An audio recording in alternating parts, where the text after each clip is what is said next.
Hello, and welcome to Anime Audio Commentary. Today I'll be commenting over episode 4 of Kill la Kill. If you'd like to watch along, start watching now.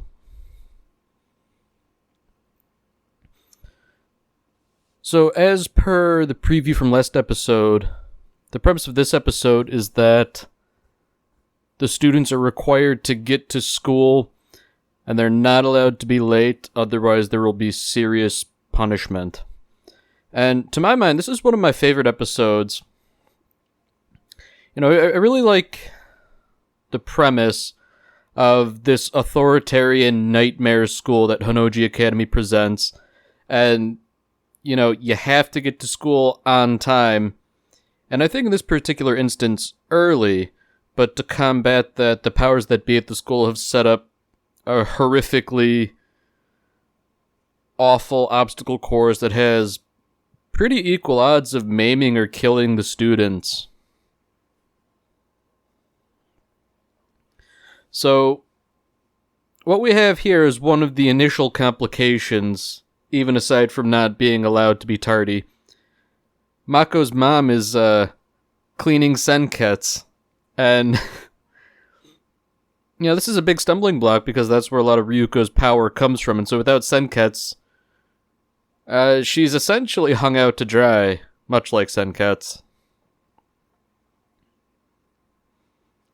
So what would otherwise be, I guess, a walk in the park with the powers of senkets, then, it just makes the episode's conflict more meaningful.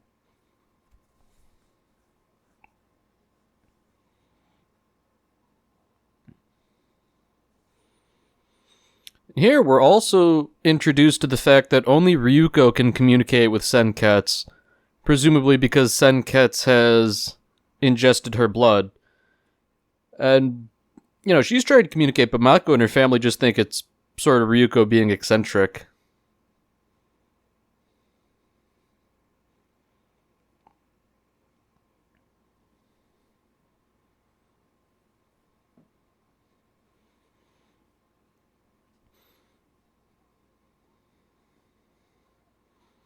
So apparently this whole No Tardies Day thing only affects the No-Star students. So it's another one of those class-divided issues where only the poor and impoverished are affected in any way.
So, the chair of the disciplinary committee shows up, and it almost seems like he's there to mock Ryuko in person.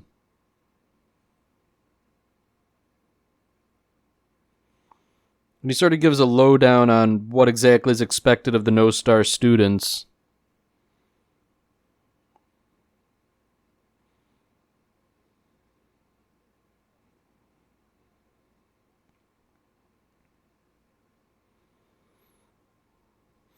So the punishment for not showing up is expulsion.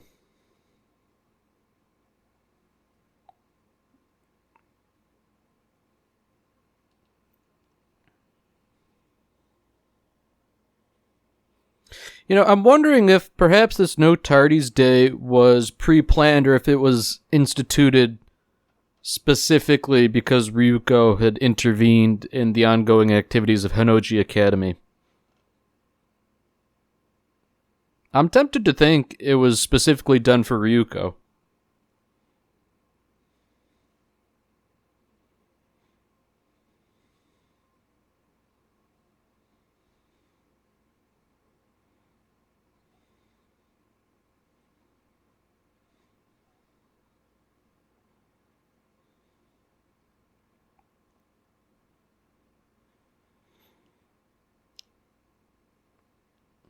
So Mako, by virtue of her impetuous nature, manages to get Ryuko sort of off the hook.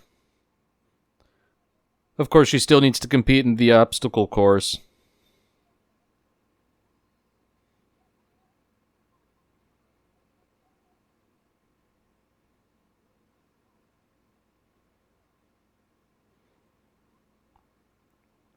So at this point, Ryuko is initially confident of her abilities to navigate this obstacle course, but it seems to me that she isn't really taking into account the fact that basically every student is out to get her, as per Satsuki's mandate last episode.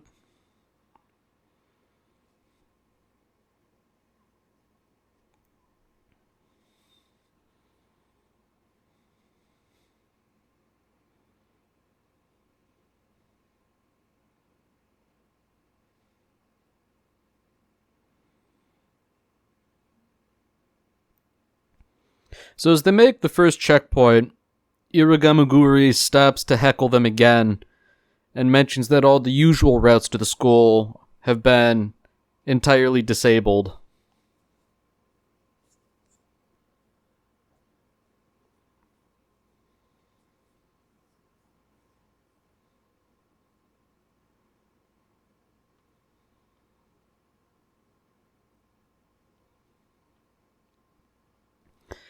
So now we run into another classmate of Mako and Ryuko, and she appears to have already been mangled in one of the booby traps.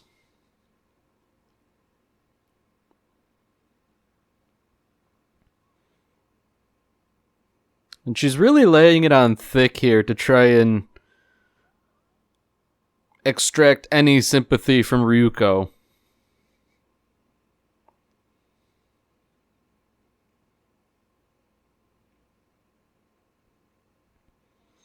It really seems like she's just sort of taking advantage of Ryuko's good nature.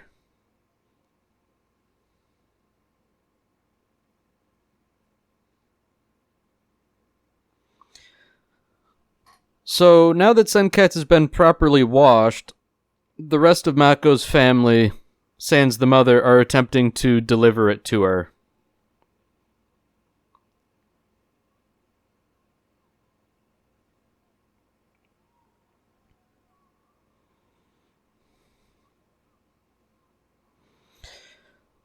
So perhaps conveniently, Maiko, the crippled student, intervened just long enough to derail Mako's family from delivering Senketsu.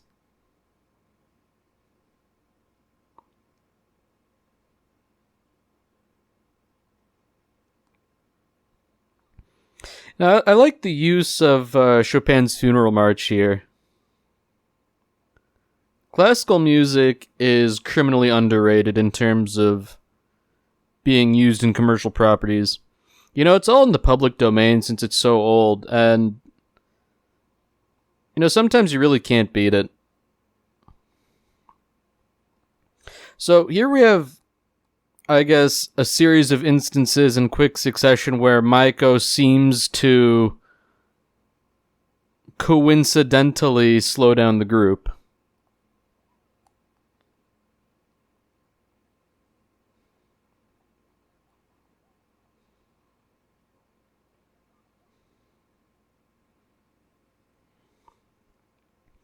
Of course, Mako isn't helping very much either, considering her,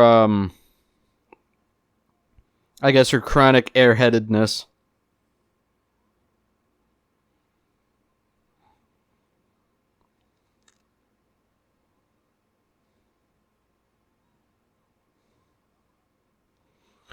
So once again, Maiko intervenes in very similar fashion.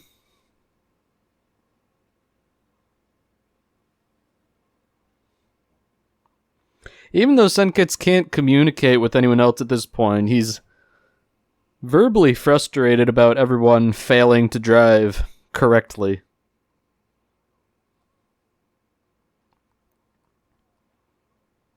So with her father and her little brother out of commission, only Mako's pet dog Guts is capable of delivering Senketsu now.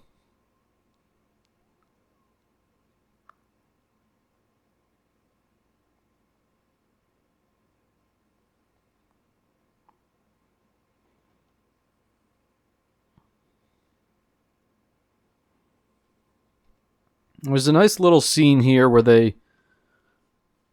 Ryuko, Mako, and Maiko watch a group of students having a pseudo homeroom because they've given up on making it to the school and they know they're going to be kicked out, but they can't face that reality, so they hold a mock homeroom. It's an interesting coping strategy. It's also notable that expulsion from Honnoji Academy also results in eviction from your home.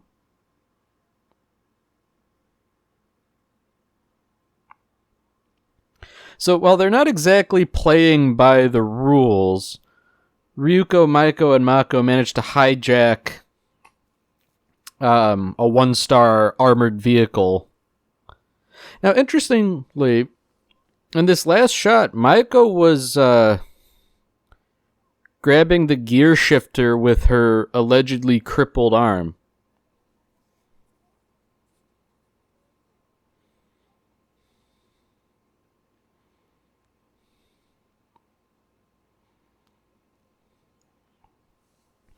Also, interestingly, all the townsfolk in this sort of 1-star area, they're, I guess, sort of under the purview of Honnoji Academy as well, and they all have high-powered weapons, which they're using with extreme prejudice against the armored bus.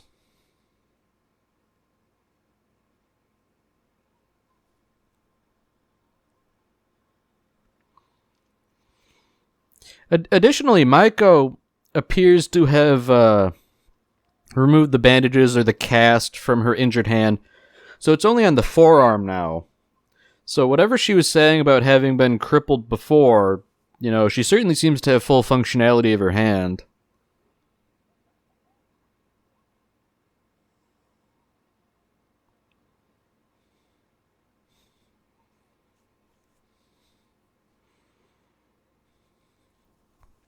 So by this point, thanks to the armored bus, the trio has almost made it to the 2-star district.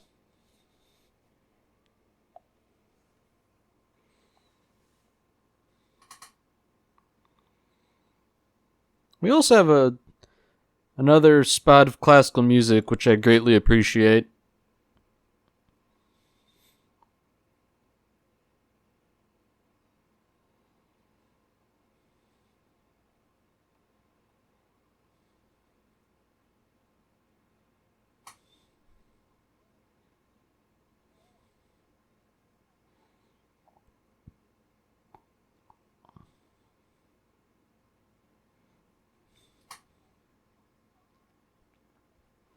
So everything seems good. The trio made it to Honnoji Academy with 15 minutes to spare.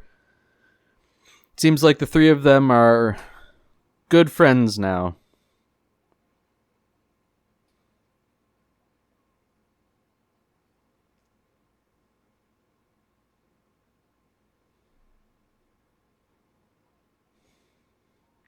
So just as Senketsu is about to be delivered, Maiko interferes again, seemingly for no reason.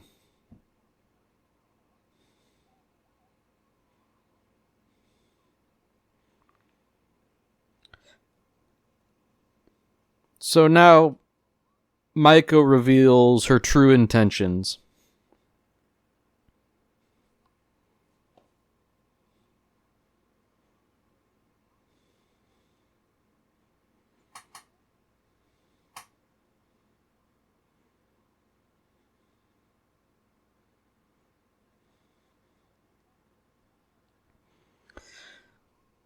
So, in reality, Maiko was the head of trap development for the disciplinary committee, so she was gunning for Ryuko this entire time.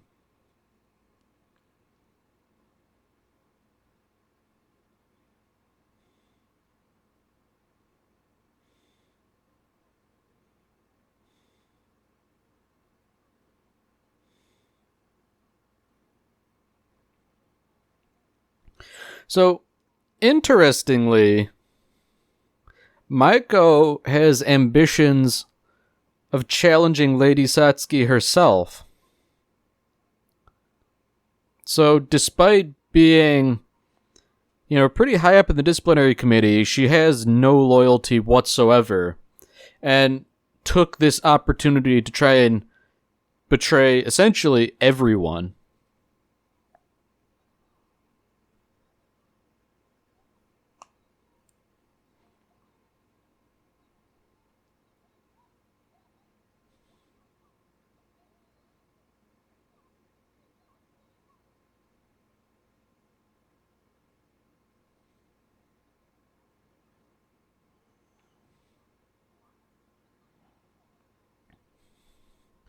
So Maiko manages to put on Senketsu, and she even sort of gets it to transform, although it definitely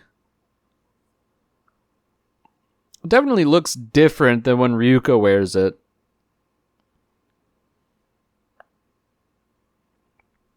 And so Senketsu sort of intimates that Maiko is able to do this because she has no shame whatsoever.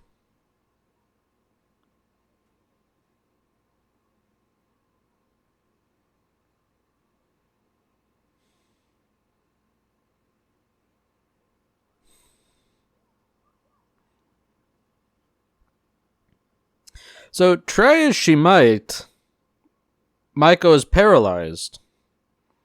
Senketsu seems to be fighting against her.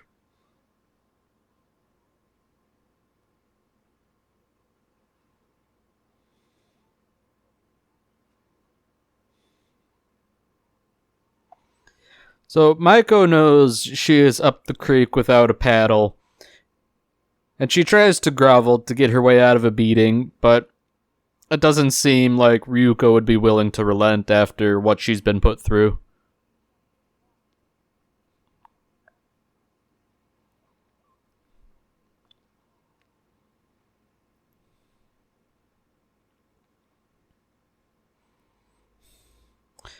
So, Maiko managed to get out of this relatively unscathed. Normally the other club captains and people of similar rank would get beaten significantly more rather than just one punch to the chin.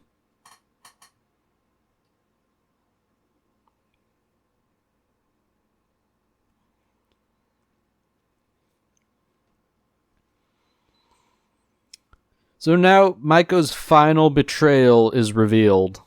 They were never at Honnouji Academy to begin with.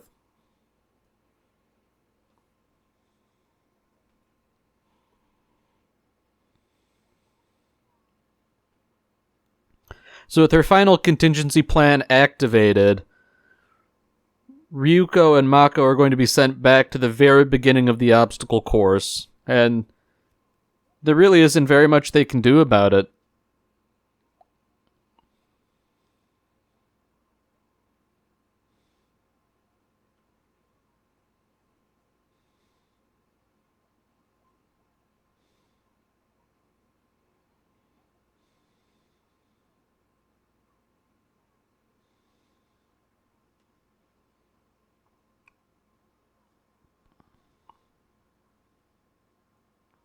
So Maiko almost seems willing to die knowing that she detained Ryuko.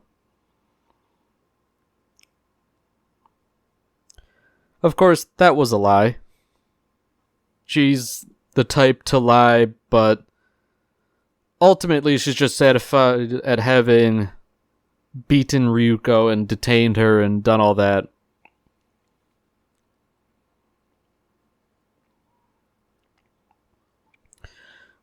So now that she has Senketsu back, Ryuko quickly transforms and, I guess hopefully with Senketsu's synchronized power, they'll be able to make it back to the top to Honnouji Academy before time is over.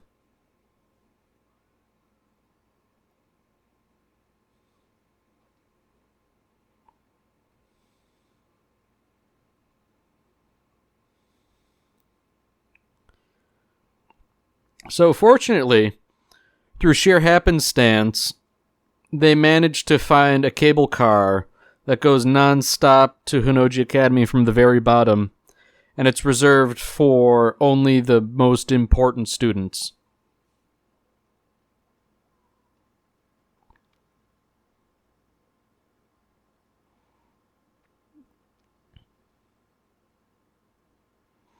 So thanks to this little plot contrivance, it seems like they might actually make it on time.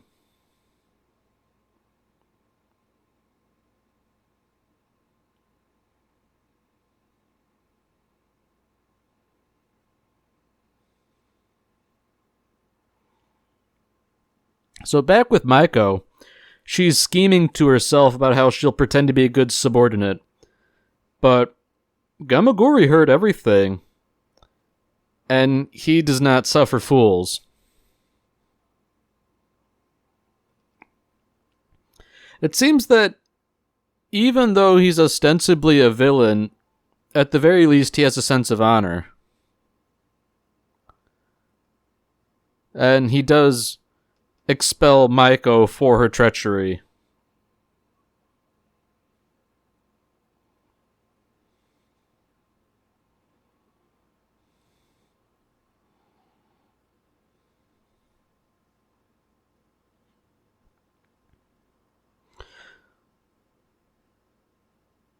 So by the skin of their teeth, Ryuko and Mako managed to make it to homeroom on time, at the cost of crashing the cable car.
Alright, well that's it for this episode.